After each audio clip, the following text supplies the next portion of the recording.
sebelum memulai pelajaran seperti biasa kita mulai dengan membaca basmalah. Bismillahirrahmanirrahim. Baik, di sini Ibu akan mengabsen satu-satu. Rehan, Hadir. Vito, Hadir. Jepri, Hadir. Dimas, Hadir. masuk semua ya. Masuk. Oke. Baik, di sini Ibu akan menjelaskan materi tentang keadaan bangsa Arab sebelum Islam. Kehidupan bangsa Arab sebelum datangnya Islam dikenal dengan istilah jahiliyah. Masyarakat jahiliyah ini identik dengan peradaban yang sangat buruk, di mana pertumpahan darah perbuatan keji yang tak dapat diterima akal sehat. Sebelum diutusnya Nabi Muhammad SAW, orang Arab menganut agama Yahudi, Nasrani, Majusi, Sabi'ah, dan penyembah berhala. Seperti apa kondisi sosial dan peradaban bangsa Arab pada masa jahiliyah? Kondisi sosial bangsa Arab jahiliyah memiliki klasifikasi berbeda-beda, di mana kaum bangsawan mendapat kedudukan terpandang, mereka memiliki otoritas dan pendapat mesti didengar. Adapun gaya hidup masyarakat Arab jahiliyah terbiasa bercampur antara kaum laki-laki dan perempuan. Boleh dikatakan kehidupan mereka jauh dari akal sehat. Selain gila-gilaan, pertumpahan darah sudah biasa di kalangan masyarakat Arab jahiliyah. Imam Bukhari meriwayatkan dari Aisyah radhiyallahu anha bahwa pernikahan pada masa jahiliyah itu ada 4 macam. Yang pertama, pernikahan seperti pernikahan orang sekarang, yaitu seorang laki-laki mendatangi laki-laki yang lain dan melamar wanita yang di bawah perwaliannya atau anak perempuannya. Kemudian dia menentukan maharnya dan menikahinya. Kemudian yang kedua, seorang laki-laki kata kepada istrinya manakala ia sudah suci dari haidnya, pergilah kepada si fulan dan bersenggamlah dengannya. Kemudian setelah itu istrinya ditinggalkan dan tidak disentuh selamanya hingga tampak tanda kehamilannya dan laki-laki tersebut.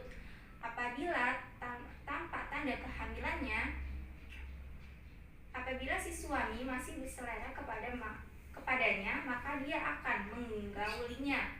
Hal tersebut dilakukan hanyalah lantaran ingin mendapatkan anak yang pintar. Nikahan semacam ini dinamakan dengan nikah al-istibda.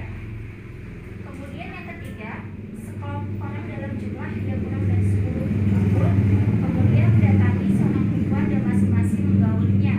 Jika perempuan ini hamil dan melahirkan, setelah beberapa malam dia mengutus kepada mereka sekelompok orang tadi. Ketika itu tidak seorang pun dari mereka yang dapat mengelak hingga semuanya berkumpul kembali dengannya.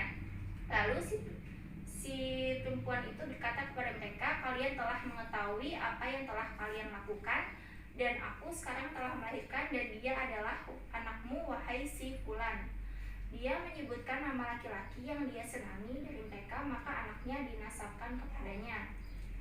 Kemudian yang keempat, banyak laki-laki mendatangi seorang perempuan sedangkan si perempuan ini tidak menolak sedikit pun siapa pun yang mendatanginya. Mereka ini adalah para pelacur di pintu-pintu rumah. Mereka ditancapkan bendera yang menjadi simbol siapapun yang menghendaki mereka, maka dia bisa masuk.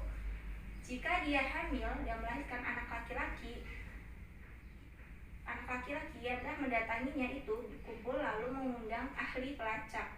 Kemudian ahli ini menentukan nasab si anak tersebut kepada siapa yang mereka cocokkan atas kemiripannya dengan si anak itu. Dalam hal ini laki-laki yang ditunjuk tidak boleh menyangkal. Maka ketika Allah Ta'ala mengutus Nabi Muhammad SAW, beliau menghapuskan semua pernikahan kaum jahiliyah itu kecuali pernikahan yang ada saat ini. Dalam tradisi Arab jahiliyah, antara laki-laki dan perempuan selalu berkumpul dan diadakan di bawah tajamnya pedang dan tombak. Pemenang dalam perang antar suku berhak menyandera perempuan-perempuan suku yang kalah dan menghalalkannya. Anak-anak yang ibunya mendapatkan perlakuan semacam ini akan mendapatkan kehinaan semasa hidupnya. Kaum jahiliyah Juga terkenal dengan kehidupan dengan banyak istri atau poligami tanpa batasan. Mereka mengawini dua bersaudara. Mereka juga mengawini istri bapak-bapak mereka apabila telah ditalak atau karena ditinggal mati oleh bapak mereka. Perbuatan zina merata di semua lapisan masyarakat, namun ada kelompok laki-laki dan perempuan yang terbebas dari hal tersebut. Mereka adalah orang yang memiliki jiwa besar dan menolak keterjerumusan ke dalam kemaksiatan. Kondisi hina lebih banyak dialami oleh budak perempuan. Imam Abu Daud meriwayatkan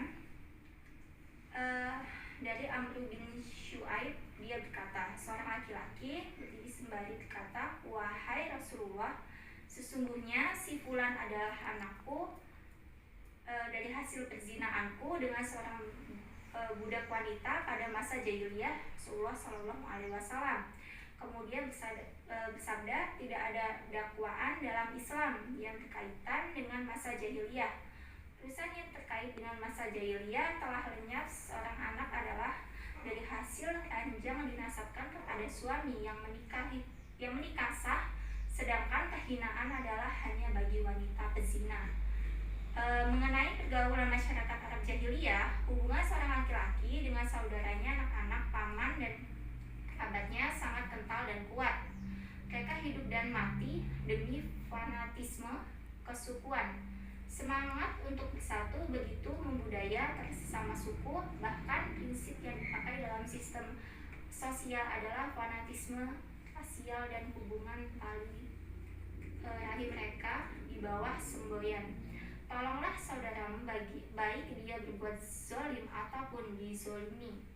Mereka menerapkan semboyan ini sebagaimana adanya tindak seperti arti yang telah diralat oleh Islam yang menolong orang yang berbuat zalim, maksudnya mencegahnya melakukan perbuatan itu. Itu aja yang bisa Ibu sampaikan, semoga bisa dipahami ya. Oke, sebelum Ibu tutup, apakah di sini ada yang bisa menyimpulkan? Ya, baik, silahkan. Kesimpulannya adalah kondisi sosial masyarakat Arab jahiliyah benar-benar rapuh dan jauh dari akal sehat. Kebodohan mencapai puncaknya dan khurafat merajalela di mana-mana. Orang-orang hidup layaknya binatang ternak. Baik, apakah ada yang bisa menambahkan? Saya bu. Ya, baik, silakan. Kesimpulannya, wanita diperjualbelikan, bahkan terkadang diperlakukan seperti benda mati. Hubungan antar umat sangat lemah, saling berperang menjadi tradisi mereka ketika ada yang mengancam kekuasaan dan mulai kehormatan. Selain itu, kebiasaan masyarakat Arab jahiliyah juga tak lepas dari minum, mabuk-mabukan, dan perjudian. Oke. Yang lain ada yang bisa menambahkan lagi? Tidak bu, cukup bu. Cukup ya. Ya. Oke.